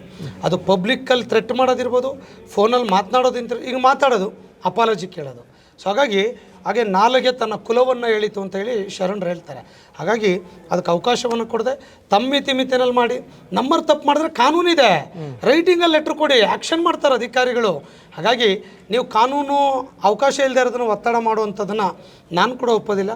ನಮ್ಮ ಒತ್ತಡಗಳಿದೆ, ನಮ್ಮ ಸಮಸ್ಯೆಗಳಿದೆ, ನಮಗೆ ಅಡಿಷನಲ್ ವರ್ಕ್ಸ್ ಇದೆ. ನಾನು ಹೇಳಿದ್ನಲ್ಲ, ಇಬ್ಬಿಬ್ಬರು ಕೆಲಸ ಮಾಡೋದನ್ನು ಒಬ್ಬೊಬ್ಬರು ಮಾಡ್ತಾಯಿದ್ದೀವಿ. 3 ಕೋಟಿ ಜನಸಂಖ್ಯೆದಾಗ 7.5 ಲಕ್ಷ ನೌಕರಿದ್ರು. ಇವತ್ತು 6.5 ಕೋಟಿ ಇದೆ, 5,12,000 ಬಂದು ನಿಂತಿದ್ದೀವಿ. 60% ಕೆಲಸ ಮಾಡ್ತಾಯಿದ್ದೀವಿ. ನಮ್ಮ ಸಮಸ್ಯೆ ಯಾರಿಗೆ ಹೇಳೋಣ? ನೀವು ಹೇಳಬೇಕು ಮಾಧ್ಯಮದವ್ರು. ಅದನ್ನು ಸರ್ಕಾರಕ್ಕೆ ರಿಕ್ರೂಟ್ಮೆಂಟ್ಗಳಾದರೆ ಪ್ರೆಷರ್ ಕಡಿಮೆ ಆಗ್ತದೆ. ಮನುಷ್ಯ ಮೆಕ್ಯಾನಿಸಮಲ್ಲಿ ವರ್ಕ್ ಮಾಡೋದು. ಇನ್ನೂ ಸೇವೆ ಕೊಡೋಕ್ಕೆ ಜಾಸ್ತಿ ಅನುಕೂಲ. ಖಂಡಿತ ಮಾಡ್ತೀವಿ. ಇವತ್ತು ನೋಡಿ, ಟಾಪ್ 1 ಟಾಪ್ 2ನಲ್ಲಿದ್ದೀವಿ. ಟ್ಯಾಕ್ಸ್ ಕಲೆಕ್ಷನ್ ಗ್ರೋತ್ ರೇಟಲ್ಲಿ ಅಂದರೆ ಮತ್ತೆ ಕೆಲಸ ಮಾಡ್ದಲ್ಲೇ ಬಂದ್ಬಿಡ್ತಾ. ಇದರ ಜೊತೆಗೆ ಸಚಿವರು ಒಬ್ಬರು, ಅಂದರೆ ಕೃಷ್ಣ ಬೈರೇಗೌಡ, ಕಂದಾಯ ಸಚಿವ ಕೃಷ್ಣ ಬೈರೇಗೌಡ ವಿಸಿಟ್ ಮಾಡೋ ಸಂದರ್ಭದಲ್ಲಿ ಅಧಿಕಾರಿಗಳಿಗೆ ಬೈತಾರಲ್ವಾ, ಆ ವಿಡಿಯೋ ನೋಡಿ ನನಗೆ ಏನಪ್ಪ ಅಧಿಕಾರಿಗಳು ಹಿಂಗೆ ಕೆಲಸ ಮಾಡ್ತಾ ಇಲ್ವಾ ಅಂತ. ಅಂದರೆ ನಿಮಗೆ ನಿಮ್ಮ ವ್ಯಾಪ್ತಿಯಲ್ಲಿ ಬರುವಂಥ ಅಧಿಕಾರಿಗಳಿಗೆ ಹೇಳುವಂಥದ್ದು ಏನು ಅನ್ಸುತ್ತೆ? ಈ ಸಂಬಂಧ ಬಹಿರಂಗವಾಗಿ ಹೇಳುವಂಥದ್ದು ಏನು ಸಂದೇಶ? ದಿನ 5 ಫೈಲ್ 10 ಫೈಲ್ ಅಟೆಂಡ್ ಮಾಡಬೇಕು ಅಂದಾಗ 20 ಫೈಲ್ ಬಂತು ಅಂತ ಇಟ್ಕೊಳ್ಳಿ. ಹೆಂಗೆ ಅಟೆಂಡ್ ಮಾಡಬೇಕು ಅವನು?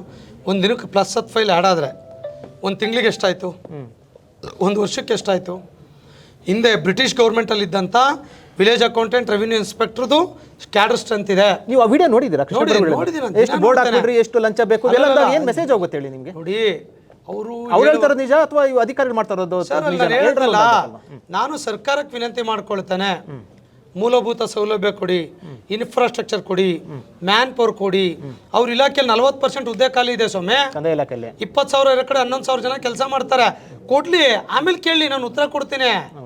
ಈಗ ನಿಮ್ಮ ತಪ್ಪುಗಳನ್ನ ಇಟ್ಕೊಂಡು ನಮ್ಮ ತಪ್ಪುಗಳನ್ನ ಹೇಳುವಂಥದ್ದು ಎಷ್ಟು ಮಟ್ಟಿಗೆ ಸರಿ? ಸಮಸ್ಯೆ ಇದೆ, ಅವರಲ್ಲೂ ಸಮಸ್ಯೆ ಇದೆ, ನಮ್ಮಲ್ಲೂ ಇದೆ. ನಮ್ಮಲ್ಲೆಲ್ಲ 100% ಸರಿ ಇದ್ದಾರೆ ಅಂತ ಹೇಳ್ತಿಲ್ಲ, ವ್ಯತ್ಯಾಸಗಳಿದೆ. ಸರಿ ಮಾಡೋಕ್ಕೆ ನಾವು ನೀವು ಕೆಲಸ ಮಾಡಬೇಕಲ್ಲ.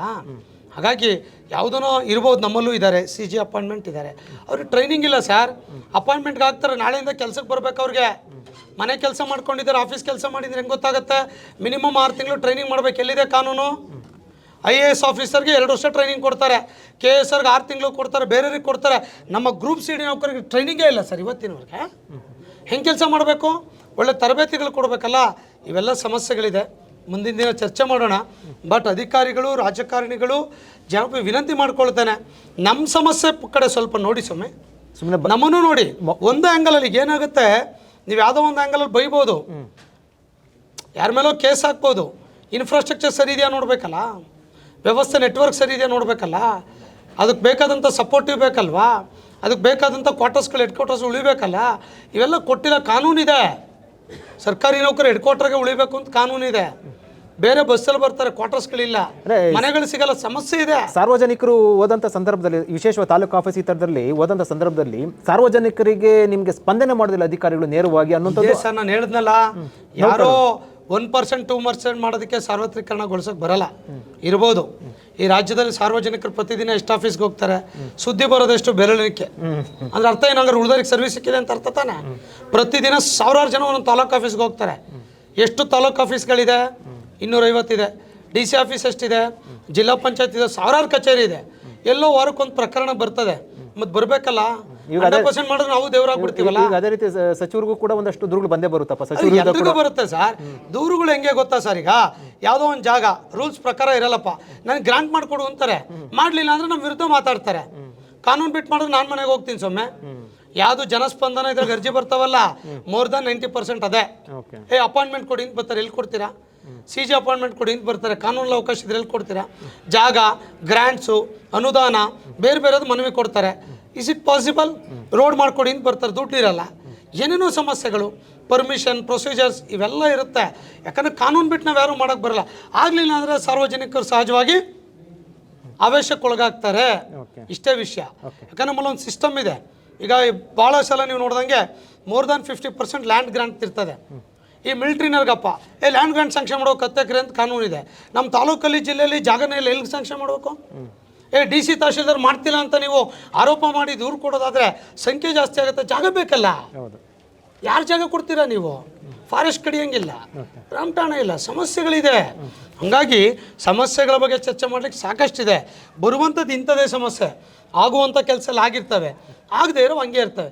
ನಾನು ನೋಡ್ದಂಗೆ ಒಬ್ಬ ವ್ಯಕ್ತಿ 10-15 ಸಲ ತಿರುಗಾಡ್ತಾನೆ ಆಫೀಸ್ಗೆ. ಅದು ಆಗದೆ ಇರೋ ಕೆಲಸ. ಅಣ್ಣ ತಮ್ಮದಿರ ಜಗಳ ಸರ್ವೆ ಮಾಡೋಕ್ಕೆ ಹೋಗ್ತೀವಿ, ಎಷ್ಟು ಕೇಸ್ ಪೆಂಡಿಂಗ್ ಇದೆ? ಅಣ್ಣ ತಮ್ಮ, ಅಕ್ಕ ತಂಗ, ದಾಯಾದಿಗಳು ಎಲ್ಲರೂ ಜಗಳ ಸೆಟ್ಲಾಗಲ್ಲ. ಅವ್ರು ಒಟ್ಟಿಗೆ ಆಗದೆ ಜಂಟಿ ಸರ್ವೆ ಮಾಡೋಕ್ಕೆ ಬರಲ್ಲ, ಆ ಕೇಸ್ ಹಂಗೆ ಬೀಳ್ತವೆ. ಎಷ್ಟು ಪ್ರಕರಣಗಳು ಬೇಕು?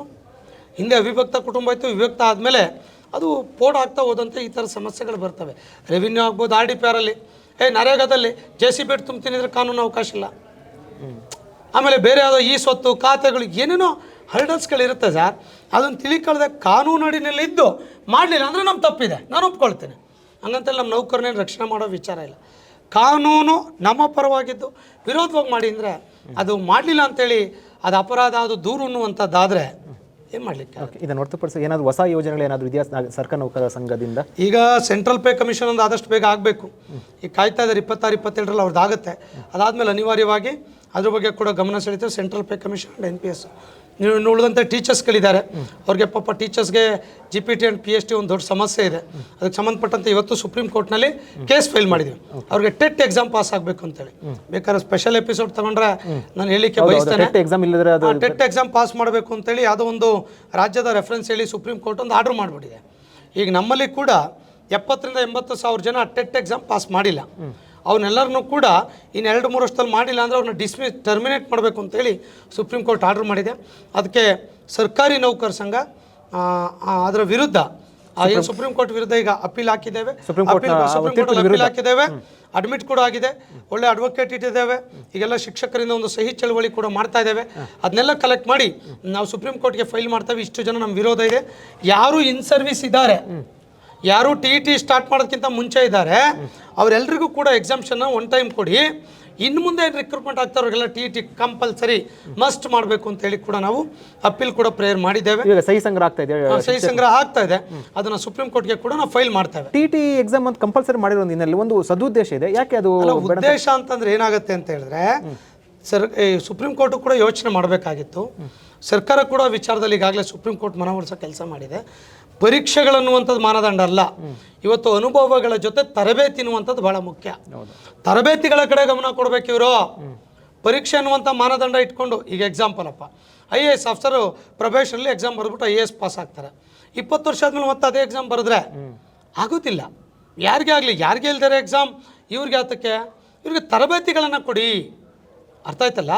ಎಕ್ಸಾಮಿನೇಷನ್ ಅನ್ನುವಂಥದ್ದು ಬೇರೆ ಸೆಕ್ಟ್ರು, ನಮ್ಮ ಸೆಕ್ಟ್ರ್. ಹೊಸದಾಗಿ ಅಪಾಯಿಂಟ್ಮೆಂಟ್ ಮಾಡೋರಿಗೆ ಮಾಡಿರಿ ಬರೀರಿ, ನಮ್ಮ ತಕರಾರಿಲ್ಲ. ಈಗ ಮಾಡಲ್ಲ, ಮಾಡ್ಕೊತಾ ಇದ್ದಾರೆ. ಇನ್ ಸರ್ವಿಸ್ ಆಗಿರೋರು ಮಾಡಿದ್ದಾರೆ.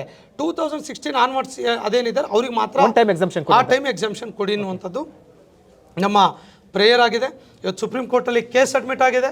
ವಿಶ್ವಾಸ ಅಡಿ ರಾಜ್ಯದ ಸುಮಾರು 60-70 ಸಾವಿರ ಜನ ಪ್ರಾಥಮಿಕ ಶಾಲಾ ಶಿಕ್ಷಕರಿಗೆ exemption of the TET and than C&R ತಿದ್ದುಪಡಿ ಆ್ಯಂಡ್ ದ್ಯಾನ್ ಪ್ರಮೋಷನ್ ಕೊಡಬೇಕು. 4 ವರ್ಷದಿಂದ ಪ್ರಮೋಷನ್ ಇದೆ ಪ್ರಾಥಮಿಕ ಶಾಲಾ ಶಿಕ್ಷಕ. ನಿಜವಾದ ಶೋಷಣೆಗೊಳಗಾಗಿದ್ದಾರೆ. ಆ ವಿಷಯದ ಬಗ್ಗೆ ಕೂಡ ಚರ್ಚೆಗಳು ನಡೀತಾ ಇದೆ. ನ್ಯಾಯಾಲಯದ ಹಂತದಲ್ಲಿ ಏನು ಕ್ರಮ ಕೈಗೊಳ್ಳಬೇಕು, ಸಂಘಟನೆ ನಿರಂತರವಾಗಿ ಅವ್ರ ಜೊತೆ ನಾವು ನಿಂತಿದ್ದೇವೆ, ಮುಂದೆ ಕೂಡ ನಿಲ್ತೇವೆ ಅನ್ನೋದನ್ನ ಈ ಸಂದರ್ಭದಲ್ಲಿ ಹೇಳಲಿಕ್ಕೆ ನಾನು ಬಯಸ್ತೇನೆ. ಅದ್ರ ಮಧ್ಯೆ ನಿಮಗೆ ಸರ್ವೆಗಳು ಬರುತ್ತೆ, ಎಲೆಕ್ಷನ್ಸ್ ಬರುತ್ತೆ, ತುಂಬ ಒತ್ತಡ ಇದೆ. ಶಿಕ್ಷಕರ ಪರವಾಗಿ ಯಾರು ಕೆಲಸ ಮಾಡೋಕೆ ಅವ್ರು ಮಾಡ್ತಾ ಇಲ್ಲ. ಅವ್ರು ಬರೀ ಟೈಮ್ ಪಾಸ್ ಮಾಡ್ಕೊಂಡು ಮನವಿ ಕೊಟ್ಕೊಂಡು ಹೋಗಿದ್ದಾರೆ. ಸುಪ್ರೀಂ ಕೋರ್ಟ್ಗೆ ಇಷ್ಟೊತ್ತಿಗೆ ಹೋಗ್ಬೇಕಂತ ಆಗ್ತಾ ಇಲ್ಲ. ಎಲ್ಲರ ಮೇಲೆ ಒತ್ತಡ ಹಾಕಿದಾಗ ಸುಪ್ರೀಂ ಕೋರ್ಟು ಕೂಡ ಗಮನ ಹರಿಸುತ್ತೆ. ಸರ್ಕಾರ ಕೂಡ ಒತ್ತಡ ಹಾಕಿದ್ವಿ, ಅವ್ರು ಕೂಡ ಅಪೀಲ್ ಹೋಗ್ತಾ ಇದ್ರು ಒಂದು ಪಾರ್ಟ್. ನಾವು ಕೂಡ ಆಸ್ ಎ ಸಂಘಟನೆ ಹೋಗ್ಬೇಕಲ್ಲ, ನಮ್ಮ ಪ್ರೇಯರು ಕೂಡ ರೀಚ್ ಆಗಬೇಕಲ್ಲ ಅವ್ರಿಗೆ. ಹಾಗಾಗಿ ಸರ್ಕಾರ ಏನು ಮಾಡ್ತದೋ ಬಿಡ್ತದೋ ಗೊತ್ತಿಲ್ಲ, ಅವರ ಪ್ರತಿನಿಧಿಗಳಾಗಿ ನಾವು ಮಾಡಬೇಕಲ್ಲ. ಆ ಕೆಲಸ ನಮಗೆ ಪ್ರತಿ ವರ್ಷ 200 ರೂಪಾಯಿ ಮೆಂಬರ್ಶಿಪ್ ಕೊಡ್ತಾರೆ. ಟೀಚರು ಕೂಡ ನಮ್ಮ ಸಂಘದ ಸದಸ್ಯರು. ಆ್ಯಕ್ಚುಯಲ್ ಸದಸ್ಯರಿದ್ದವರು ಆ ಸಂಘದವ್ರು ಮಾಡ್ತಾ ಇಲ್ಲ, ನಾವು ಮಾಡ್ತಾ ಇದ್ದೀವಿ ಅನ್ನೋದನ್ನು ತಮ್ಮ ಮಾಧ್ಯಮದ ಮುಖಾಂತರ ಹೇಳಲಿಕ್ಕೆ ಬಯಸ್ತೇನೆ. ಅವ್ರು ಬರೀ ಇದರಲ್ಲೇ ಟೈಮ್ ಪಾಸ್ ಮಾಡ್ತಾ ಇದ್ದಾರೆ. ಅವರ ಹಿತ ಕಾಪಾಡಬೇಕು ಅನ್ನುವಂಥ ಒಂದು ಸಾಮಾನ್ಯ ಜ್ಞಾನ ಕೊಡಲ್ಲ. ಸುಮ್ಮನೆ ಬೇಕಿಲ್ಲದ ಮಾಡಿಕೊಂಡು ಖರ್ಚು ಮಾಡೋ ವ್ಯವಸ್ಥೆ ಮಾಡ್ತಾರಲ್ಲ. ಈಗ ಸುಪ್ರೀಂ ಕೋರ್ಟ್ ಹೇಳಿದ್ಮೇಲೆ ಸುಪ್ರೀಂ ಕೋರ್ಟ್ಗೆ ಹೋಗ್ಬೇಕು ನಾವು ನ್ಯಾಯ ಕಂಡುಕೊಳ್ಳೋಕ್ಕೆ. ಅದನ್ನು ಬಿಟ್ಟು ಬೇರೆ ಮಾರ್ಗಗಳನ್ನು ಬಳಸ್ತಾರೆ. ಸ್ಕೀಮ್ ಇರುತ್ತೆ ಅದರಲ್ಲಿ. ಷಡಕ್ಷರ್, ಇದನ್ನು ಹೊರತುಪಡಿಸಿ ಚುನಾವಣೆಗೆ, ವಿಧಾನಸಭಾ ಚುನಾವಣೆ ಇಲಾಖೆ ಪ್ಲಾನ್ ಮಾಡ್ತಾ ಇದ್ದೀರಾ ಮುಂದೆ, ನಿಜ? ನೀವು ಷಡಕ್ಷರಿ ಅವರು ಯಾರು ಹೇಳಿದ್ದು? ಇಲ್ಲ, ಆ ರೀತಿ ಚರ್ಚೆ ಬಂತು, ನಿಜನಾ? ಚರ್ಚೆ ನನಗೆ ಇವತ್ತಲ್ಲ, 15 ವರ್ಷದಿಂದನೂ ಚರ್ಚೆ ಮಾಡ್ತಾರೆ. ಷಡಾಕ್ಷರಿ ಅವರು ವಿಧಾನ ಪರಿಷತ್ಗೆ ಹೋಗ್ತಾರೆ, ವಿಧಾನಸಭೆಗೆ ಹೋಗ್ತಾರೆ. ಸೊಮ್ಮೆ ವಿಧಾನ ಪರಿಷತ್ಗೆ ಹೋಗ್ಲಿಕ್ಕೆ ಯೋಗ್ಯತೆ ಇರಬೇಕು ಫಸ್ಟ್. ಆ ಯೋಗ್ಯತೆ ನನಗೆ ಇದೆಯಾ ಇಲ್ವಾ ಅನ್ನೋದನ್ನ ಅದು ನಾನು ಹೇಳೋದಲ್ಲ. ಲಕ್ಷಾಂತರ ನೌಕರರ ಸರ್ಕಾರ ಅವ್ರು ಹೇಳ್ಬೋದು. ಆ ಸಂದರ್ಭ, ಆ ಸಮಯಗಳು ಅವ್ರು ತೀರ್ಮಾನ ಮಾಡೋವಂಥದ್ದು ನಾನು ಹೇಳಲಿಕ್ಕೆ ಬರೋದಿಲ್ಲ. ಹಾಗಾಗಿ ಆ ಸಮಯ ಸಂದರ್ಭ ಎಲ್ಲವನ್ನು ನಿರ್ಣಯಿಸುತ್ತೆ. ಮಾತನಾಡುವಂಥದ್ದು ತುಂಬ ಸುಲಭ. ನಾನು ಹೇಳೋದಲ್ಲ, 15 ವರ್ಷದಿಂದ ಹೇಳ್ತಾರೆ, ಇವತ್ತೇನದು ಹೊಸದಲ್ಲ. ಮತ್ತು 15 ವರ್ಷದಿಂದ ಯಾಕಾಗಲಿಲ್ಲ ನಾವು, ಅದು ಚರ್ಚಿತ ವಿಷಯ. ಹಾಗಾಗಿ ಎಲ್ಲ ಅವಕಾಶ ಕೊಟ್ಟವರು ಆ ಅವಕಾಶದಲ್ಲಿ ಗೌರವದಿಂದ ಕೆಲಸ ಮಾಡಬೇಕು. ಆ ಅವಕಾಶದ ಆ ಸಂಸ್ಥೆಗೆ ಹೆಸರು ತಂದು ಕೊಡಬೇಕು. ಆ ಇನ್ಸ್ಟಿಟ್ಯೂಷನ್ನ ಒಳ್ಳೆ ರೀತಿಯಲ್ಲಿ ತೆಗೆದುಕೊಳ್ಬೇಕು. ಇಷ್ಟು ನಮ್ಮ ನಿಲುವು.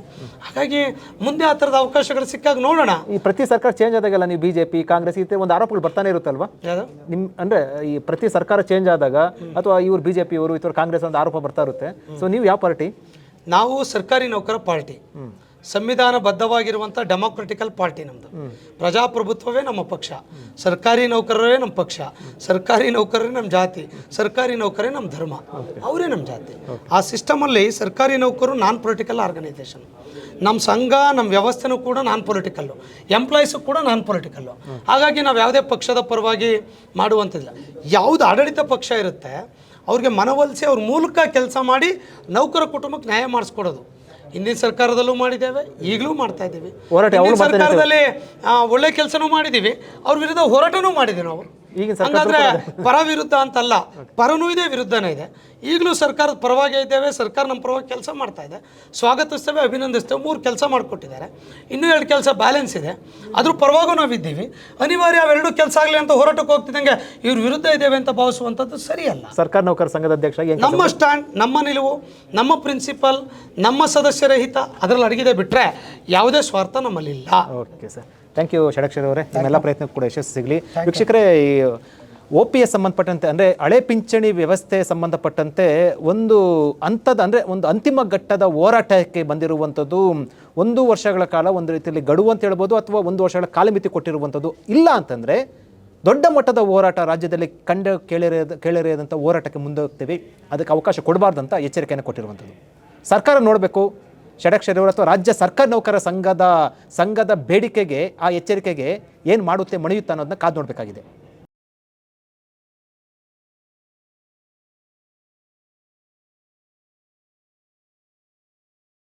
ಹೆಚ್ಚಿನ ಸುದ್ದಿ ಅಪ್ಡೇಟ್ಗೆ ಈಗಲೇ the federal Karnataka YouTube page ಅನ್ನು ಸಬ್ಸ್ಕ್ರೈಬ್ ಮಾಡಿ.